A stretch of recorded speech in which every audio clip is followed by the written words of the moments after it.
দারুল উলুম দেওবন্দের সন্তান হইয়াও দেওবন্দের আকাবির আসলাফদের দলে থাকতে পারে না, একবার এদিক একবার সেদিক যায়। আমরা ওই মুনাফিকদের সাথে নাই। কথা বলেন জুড়ে, ঠিক কিনা? আমি শুনেছি এখানে আমাদের আলী হাসান ওসামা সাহেব বয়ান করে গেছেন, আলহামদুলিল্লাহ, ধন্যবাদ জানাচ্ছি। আমি কর্তৃপক্ষের একজনকে জিজ্ঞেস করছি, কইছে হুজুর উনি যে ওই দলে যোগ দিছেন, এটা গতকাল মাত্র যোগ দিছেন, এই ঘন্টাখানেক আগে মাত্র প্রকাশ হয়েছে। এটা যদি প্রকাশ হইতো অন্তত এই আমাদের এই ঢাকা দক্ষিণ এলাকার ভিতরে এমন কোন লোক এই পর্যন্ত বহু বড় বড় বক্তা চুক্তিবাদী আর যুক্তিবাদী আর কণ্ঠবাদীদেরকে অন্যত্র ঠাই দিয়ে ঢাকা দক্ষিণের পবিত্র মাটিতে তাদের কোনো ঠাই হয় না। কথা বলেন ঠিক কিনা? আলী হাসান ওসামা আমার ইমাম, আমি তাকে অনেক মহব্বত করতাম, কিন্তু 1 ঘন্টা আগে থেকে নষ্ট হয়েছে। কারণ শুনেছি সে আমাদের আকাবির আসলাফের পথ বাদ দিয়ে অন্য পথে পা বাড়াচ্ছে।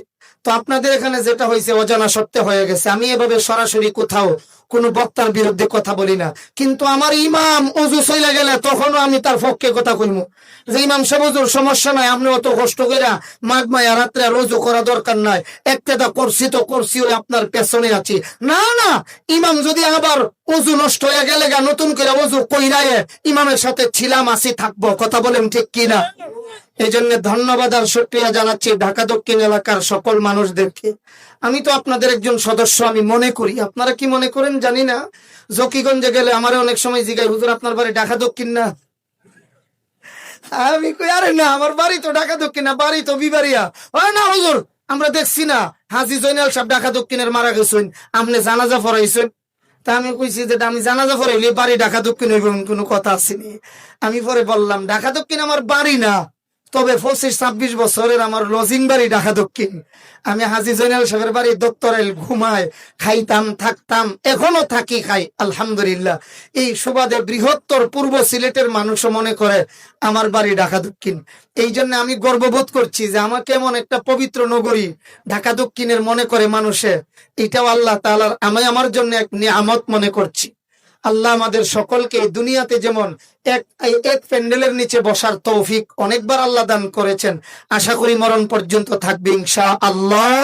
আল্লাহ মরণের পর যেই দিন আরশের ছায়া ব্যতীত কোনো ছায়া থাকবে না, ওই দিন যেন আমরা সবাই একসাথে আরশের ছায়ার নিচে বসতে পারি হক এবং হক্কানিয়ত উলামায়ে কেরামদের সাথে। আল্লাহ আমরা তৌফিক দান করেন, সবাই বলে আমিন।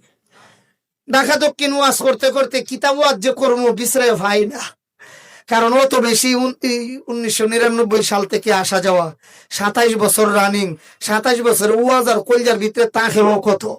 তবে আজকের এই প্রোগ্রামে কর্তৃপক্ষ একটা নতুন আলোচ্য বিষয় দিয়েছেন, আমাদের যুব সমাজ ধ্বংসের কারণ কি আর এটা থেকে বাঁচার উপায় কি। এই জন্য আলহামদুলিল্লাহ আমি বাড়িতে প্লাস গাড়িতে বসে খুব সুন্দর করে আমার ইলিম অনুপাতে আমি চেষ্টা করছি একটা বিষয় তরতিব দিয়ে আনার জন্য। কারণ ঢাকা দক্ষিণ ফুরান কথা লয়ে গেলে বেল থাকতো না, এই যে এখানে আসলে ফুরান কথায় হাইতো না, খামাইতো না। এই জন্য আমি চেষ্টা করেছি কিন্তু কথা যেন যে আমাদেরকে বিষয় যেটা দেওয়া হয়েছে আলোচ্য বিষয়, এই ব্যাপারে যেন কিছু কথা বলতে পারি। বাকি আপনাদের দোয়া চাই, আল্লাহর দেওয়া তৌফিক চাই, আল্লাহ কবুল ফরমান, সবাই বলে আমিন। আমরা জানি দামি জিনিসের দুশ্মন কম। দামি জিনিসের দুশ্মন আয়েন না ভাই সাহেব, ভিতরে আয়েন না, আপনারা একসাথে হইলে আরো ভালো লাগবো। আমি তো আপনাদের লোক, আসেন ভিতরে আসেন, পরিবেশটা আরো সুন্দর হবে, দেখতে ভালো লাগবে, আমারও কথা বলতে ভালো লাগবে। তবে 5 জন থাকলে আমি যেভাবে কথা বলি, 5000 থাকলে এভাবেই কথা বলতে পারি। 5 জনের সামনে আমি এভাবেই কথা বলতে পারি, এটা আমার আদত, এটা আমার অভ্যাস। আমার এক প্রিয় বন্ধু মানুষ, নাম বলবো না, কইতাছে আপনার নাম হককলের উপরে, আপনি করে প্রধান অতিথি। আমি কইছি ভাই সাহেব আমার নাম 7.5 তলা নিচে থাকলেও আমার কাছে যেমন লাগে, একবারে ওই সবার উপরে থাকলেও এমনই লাগে। আমার কোনো গুণ নাই, তবে একটা অভ্যাস আছে, উপরে নাম থাকলেও খুশি হই না, নিচে নাম থাকলেও বেজার হই না। আপনারা না এলে ওয়াজ করতে পারতাম না আমি, এমন না। আমি 5 জন থাকলে হুদা অপারেটর আমার সামনে বইয়া থাকো, এই 1 লাখের সামনে যেইভাবে যেই রঙে যেই ঢঙ্গে যেই সুরে কথা কইমো, 5 জনের সামনেও এমনকি শুধু মাইকের অপারেটর থাকলো আমি এইভাবে মারতাম পারি। আলহামদুলিল্লাহ, কোন আলহামদুলিল্লাহ, এটা আমার আদত। এরপরেও যদি প্যান্ডেলের ভিতরের ওই যে মুরগির ডানার ভিতরে যে ডিম পড়ে, এই ডিমগুলির বাচ্চা আর যেটা ডানার বাইরে থাকে এটা একরকম কিছু ব্যবধান থাকেনি। এই ব্যবধান যেন না থাকে এমন যদি কারো মনে চায় যে আমার ব্যবধান থাকতো কিনা, আমিও এই মজলিসের বরকত পাইতে চাই, তারা ভিতরে আসলেও আমি খুশি, না আসলেও আমি কোনো বেজার না। এই জন্য আমরা শুকরিয়া জানাচ্ছি যে এত সুন্দর একটা আলোচ্য বিষয় কর্তৃপক্ষ খুব বুদ্ধিবাদ্যি কইরা জুত কইরা ওই বিশ্রায় বাইর করছে।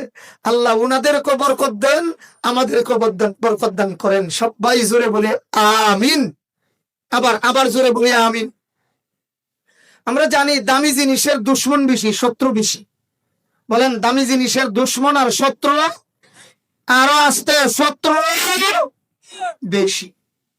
যেমন স্বর্ণরূপা হীরামণি মুক্তা চুরি হয়, এটা কি বছরে একদিনের কাহিনী না নিত্যদিনের কাহিনী? বলেন না দেশ প্রতিদিনের, আবার কোন প্রতিদিনের কাহিনী? বলেন প্রতিদিনের। কিন্তু এই পর্যন্ত কোনো একদিন আমরা শুনছি বলে আপনার আর বাইতুল মামুর মসজিদের ইমাম সাহেব হুজুর অত্যবর বুজুর্গ মানুষ, ও অথবা বলে আমরা 12 কোটি মাওলানা হুসাইন আহমদ শাইখুল হাদিস আল্লামা হুসাইন আহমদ 12 কোটি রাহিমাহুল্লাহ, উনি উনার জীবদ্দশায় উনার বাড়ির বাথরুমের মাল 2 বালতি চুরি হয়ে গেছে। এটা শুনছুনি জীবনে? কেনে চুরি হয় না কেনে? এটা কোনো দামি জিনিস না। কারণ এটা কোনো বাথরুমের ট্যাঙ্কির মাল, এটা কোনো দামি জিনিস। আজকে ভাইসা ঢাকা দক্ষিণের মাইক বালা পাইছি, আলহামদুলিল্লাহ। ঢাকা দক্ষিণায় আমার খালি কষ্ট আর কষ্ট, মাইক বালা পাই না। কিন্তু আজকাল মাইক বালা আলহামদুলিল্লাহ, তাই নাকি? মাশাআল্লাহ। জয়নাল ভাইয়ের মাইক আমি কইলাম নইলে, তাই কইলে যে উনার ভাই খা দিকে উনার প্রশংসা করছে। কসম আল্লাহ আমি জানি না, এটা জয়নাল ভাইয়ের মাইক আমার জানা নাই। তবে ঢাকা দক্ষিণাই আমি মাইক বালা পাইছি না জীবনেও। তবে ওই যে কিতা আপনাদের একটা মাহফিল আহলে সুন্নাতুল জামাত, এটা আবার না সক্রিয়করণ যেত না, এটার মাইক বালা পায়। কিন্তু এই আর এই ঢাকা দক্ষিণ মাদ্রাসা সহ যত মাইক হয়েছি একটাও বালা না। আজকের মাইক ভালো আলহামদুলিল্লাহ। কর অপারেটর আসেনি, মালিক রে কইন কিছু দিত মসজিদ, কারণ যেই কাম করে দিছি এটা 10 মাহফিলে গেলে যে কাম হইলে হচ্ছে বেশি প্রশংসা হয়েছে আলহামদুলিল্লাহ। খন আল্লাহ আমার জয়নাল ভাই সহ জয়নাল ভাইয়ের আম্মা আব্বা সহ সবার আল্লাহ সবাই জান্নাতের উঁচু মাকাম দান করেন। আমাদের আব্দুল জলিল সহ আরো অনেকেই দোয়া চাইছেন, বিশেষ করে তার নানা আব্দুল খালিক সাহেব আমেরিকায় আছেন, উনি অসুস্থ, 2 দিন ধরে হসপিটালে ভর্তি আছেন। দোয়া চাইছেন, দোয়া। এমনি তো আমার মহাব্বতের মানুষ, দোয়া তো এমনি করবো বা করতাম, কিন্তু হসপিটালে আছেন লোকটা, তো আমরা দোয়া পাওয়ার হকদার। বিশেষ করে ভিডিও কল দিয়া পর্যন্ত কইছেন হুজুরার কাছে দোয়া চাইবা। বিশেষ করে আমার মহাব্বতের মানুষ মুফতি বশির সাহেব আইলে উনার কাছে একবারে স্বতন্ত্র ভাবে আলাদা করে দোয়া চাইবা। দোয়া চাইছেন, আমিও ওনার আপন মানুষ হিসাবে আপনাদের কাছে দোয়া চাই। ওনার ফ্যামিলির যারা আছে ওনাদের সকলের পক্ষ থেকে দোয়া চাই। আমরা ডানে বামে সামনে পেছনে যত কবরস্থান আছে জিন্দা মুর্দা সকলের জন্য দোয়া চাই। আল্লাহ সবাইরে মাফ করে দিন, সবাই বলি আমিন। আবার বলছি দামি জিনিসের চোর ডাকাত বেশি। কারণ দামি জিনিসের আবার কোন চোর ডাকাত বেশি। আর বাথরুমের মহিলার ট্যাঙ্কি তা চুরি করে না, কারণ এটার কোনো দাম। 5 বালতি বিক্রি করুন 500 টাকা দিলেন, কেউ নিবনি। কিন্তু 1 বালতি দুধ কিনতাম গেলে 5 কেজি হইলেই তো কমপক্ষে 1 বালতির দাম। আবার কোন না 500 টাকা, 5 বালতির দাম 5 5 2500 2500 টাকা, অত দাম দুধের। এটা দামি জিনিস, কিন্তু ট্যাঙ্কির মাল 5 বালতি দিয়ে বলে ভাই 50 টাকা দিলে নিনগা নিব কেউ। কারণ কি? দামি না। কারণ কি? আমি বলছি যুবক তুমি আমার সমাজের দামি জিনিস। যুবক আমার সমাজে, আবার আমাদের সমাজে দামি জিনিস।